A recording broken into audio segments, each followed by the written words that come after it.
علامہ صاحب پھر آتے ہیں آپ کی طرف. ڈاکٹر صاحب وہ جو خاتون ہیں آپ کی پڑوسن، انہوں نے جو سوال کیا ہے میں نے پہلے جواب دیا ہے کہ استطاعت پر حج ہے. اگر انہوں نے 20 عمرے کیے ہیں، کسی نے کروا دیے یا وہ آسانی سے ہو گئے، لیکن حج کے لیے استطاعت اب یہ شرط نہیں ہے کہ چونکہ عمرے کر لیے تو اب فرض ہو گیا. ایسی کوئی بات نہیں. بالکل صحیح. ہاں اگر حج کی نیت سے گئے ہیں، مکہ مکرمہ میں شوال کا چاند دیکھ لیا ہے اور حج کی نیت سے گئے ہیں، تو پھر اس سال کا حج کیے بغیر نکل نہیں سکتے. لیکن شرط یہ کہ حج کی نیت سے گئے ہوں. حج کی نیت سے گئے اور چاند بھی دیکھ لیا. چاند دیکھ لیا. اور اگر آپ حج کی نیت سے نہیں گئے اور ان مہینوں میں یہ جو شوال ذیقعد ہے اس میں وہاں داخل بھی نہیں ہوئے ہیں، تو پھر آپ پر وہ چیز نہیں ہے. اگر استطاعت نہیں ہے، اب بھی بھلے عمرے کیے ہوئے ہیں، استطاعت نہیں ہے تو حج فرض نہیں ہے. شوق ہے وہ الگ بات ہے، تمنا ہے، جی چاہتا ہے تو پہلے دیکھ لیں. استطاعت ہے تو فرض ہوا ہے. صرف عمرہ کرنے کی وجہ سے حج فرض نہیں ہوگا. تو یہ کہہ رہے کہ عمرہ کر لیا تو اب لازم ہو گیا، ایسی بات نہیں ہے. کوشش کرنی چاہیے کہ حج کریں، حج کے بعد عمرے جتنے مرضی ہوتے رہیں. بالکل یہ کوشش کرنی چاہیے.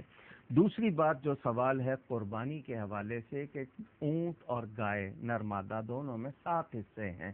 ایک شخص اپنی طرف سے پوری گائے کرنا چاہتا ہے، کر سکتا ہے. وہ 7 حصے اپنی طرف سے کر لے، اور چاہے تو برکت کے لیے ایک رسول اللہ صلی اللہ علیہ وسلم، صحابہ، اہل بیت، ازواج مطہرات رضوان اللہ علیہم اجمعین اپنے والدین میں وفات پا گئے ہوں، عزیز و اقرب، ان کی طرف سے بھی کر سکتا ہے. حضرت علی کرم اللہ تعالی وجہ الکریم ہر سال نبی پاک کی طرف سے کیا کرتے تھے صلی اللہ علیہ وسلم. تو سعادت بھی ہے. تو اگر وہ اور حصے دار نہیں ہیں تو ایصال ثواب کے لیے کر لیں، اس میں شامل کر لے. برکت کے لیے والدین کو یا جن بزرگوں سے محبت عقیدت رکھتا ہے ان کی طرف سے شامل کر لے، ورنہ باقی سارے حصے بھی اپنی طرف سے کر لیں. اچھا، یہ ایک تھوڑی سی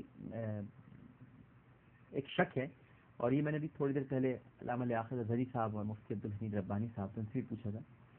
علامہ صاحب، یہ پتہ نہیں چل پاتا ہے جو پیسے ہیں، مطلب ٹھیک ہے ہم تو یہی سمجھتے ہیں کہ حق حلال کی کمائی ہے، لیکن کبھی کبھی اشتباہ رہتا ہے کہ کہیں کوئی غلط پیسے نہ آ گئے ہوں. تو چلیں اپنی قربانی تو سمجھ میں آتا ہے کہ ہم نے کر دی، اور جب نبی کریم صلی اللہ علیہ وآلہ وسلم کے لیے ہم سوچ رہے ہیں تو کیا یہ بہتر نہیں ہے کہ ہم پہلے یہ دیکھ لیں کہ جو ہم پیسے لگا رہے ہیں یہ بالکل ہی جائز ہیں، بالکل حلال ہیں، اس میں کہیں بھی حرام کا 1 روپیہ نہیں شامل ہے؟ پھر سرکار کی بارگاہ میں اس کو میرا ایک سوال تھا. نہیں، بہت اچھی بات ہے. فتویٰ اور ہے، تقویٰ اور ہے. ٹھیک ہے، فتوے میں گنجائش ہے، تقویٰ میں نہیں ہے. ٹھیک، صحیح. جی علامہ. جی بسم اللہ الرحمن الرحیم. میں یاد کروں کہ ان محترمہ کے حوالے سے میں ایک بات عرض کرنا چاہتا ہوں.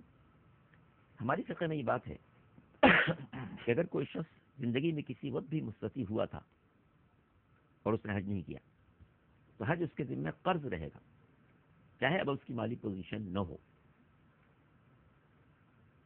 مثال کے طور پر میں ابتدائی دنوں میں یعنی آپ یہ کہنا چاہ رہے ہیں استطاعت تھی جبھی تو عمرے پہ گئیں، یہ کہنا چاہ رہے ہیں؟ نہیں، یہ نہیں کہنا چاہ رہا ہوں، کیونکہ عمرے کے اخراجات اور ہیں، حج کے اخراجات اور ہیں. بالکل صحیح. میں اس سے چاہ رہا ہوں کلیئر ہو جائے.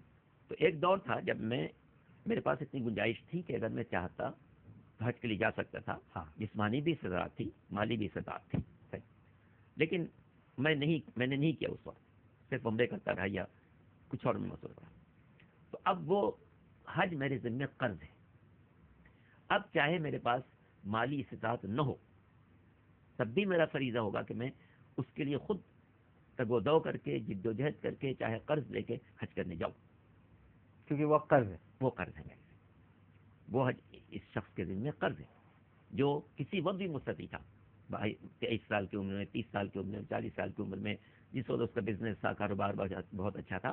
اگر اس کے پاس اتنے پیسے تھے، جسم بھی تھا، جسمانی توانائی بھی تھی، اور پیسے بھی تھے کہ وہ حج کر سکتا، اور اس نے نہیں کیا، تو اب یہ حج اس کے ذمہ قرض ہے.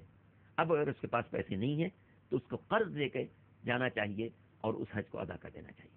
لیکن اگر جس زندگی میں کبھی بھی اس کے پاس اتنے مالی وسائل نہیں پیدا ہوئے کہ وہ حج کر سکے، تو اب چاہے اس نے عمرے 100 کر لیے، مختلف لوگوں نے بھیجا عمرے کے لیے، اس نے 100 حج کر لیے، تو 100 عمرے کرنے کے باوجود اس پر حج فرض نہیں ہوگا، صرف عمرہ کر لینے کے بعد. ٹھیک ہے، بالکل صحیح. میں مناسب تو نہیں سمجھتا سوال آپ کی فقہ کے حوالے سے، اس میں ایک وضاحت اپنی فقہ کے حوالے سے اپنے لوگوں کو یہ بھی بتائیے، خواہ وہ وقتی طور پر ہوا ہو، مثلا حج کا مہینہ نہیں ہے، حج کے مہینے نہیں ہیں، کسی اور مہینے میں 1-2 مہینے کے لیے اس کی استطاعت ہوئی، یا مستقل؟ نہیں، وہ اس میں یہ واضح کیجیے کہ اس سال وہ اس قابل تھا کہ حج کر سکتا.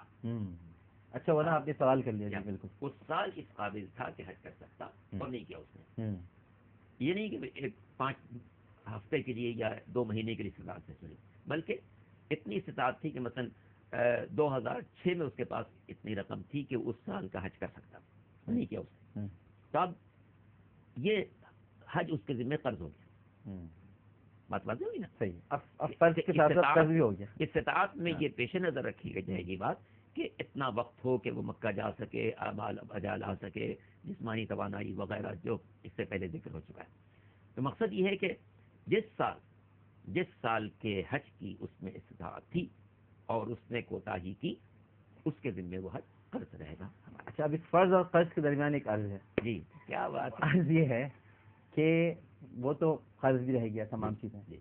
اب اگر بالکل ہی حالت خراب ہے، قرضہ بھی نہیں لے پا رہا، تگ و دو بھی نہیں ہو پا رہی، کچھ نہیں ہو پا رہا، تو اب کیا کرے گا؟ مطلب اب یہ ایک بڑی کرٹیکل سچویشن آ گئی. اب وہ ایسا قرض، آپ نے تو قرض ڈال دیا، لیکن اب وہ نہ قرضہ لے پا رہا ہے، نہ تگ و دو کر پا رہا ہے، مگر وہ پھنس گیا. اب وہ کیا کرے؟ اگر چوتھا لفظ بھی لگا ہے نا، فرض ہے، قرض ہے، عرض ہے، تو اس میں مرض آ گیا. جی اللہ نہیں، اصل میں بات یہ ہے کہ انسان اپنے رب سے اپنے معاملے کو درست رکھے. ہاں، وہ سنجیدگی سے سمجھے کہ میں مقروض ہوں اس وقت اللہ. ہاں. اب اس کے لیے اپنی توانائی کے مطابق جہاں سے بھی قرض دے سکتا، مطلب وہاں معاملہ درست، یہ بات ہے جی، وہاں معاملہ درست رکھے. یہ بات اس کی پوری سنجیدگی سے کوشش کرے کہ میں کسی طریقے سے فریض کو اور پھر نہ ہو سکے وہ ایک الگ بات ہے کہ ہم کوشش کریں. بہت اچھی بات کر دی آپ نے، بہت اچھی بات. یعنی مسئلہ ہی آپ نے ماشاء اللہ اسے بالکل ٹھیک ہے. ایک چھوٹا سا وقفہ لیتے ہیں ناظرین کرام. وقفے کے بعد انشاءاللہ ہمیں جوائن کریں گے علامہ حمزہ علی قادری صاحب. علامہ رضی جعفر نقوی صاحب کو ہم یہیں خداحافظ کہیں گے، ہمارے ساتھ تشریف فرما رہے. بہت بہت شکریہ علامہ صاحب، آپ تشریف لائے، اور یہ آخری جواب تو بڑا زبردست آپ نے دیا. اس میں کافی کلیریفیکیشن ہو گئی.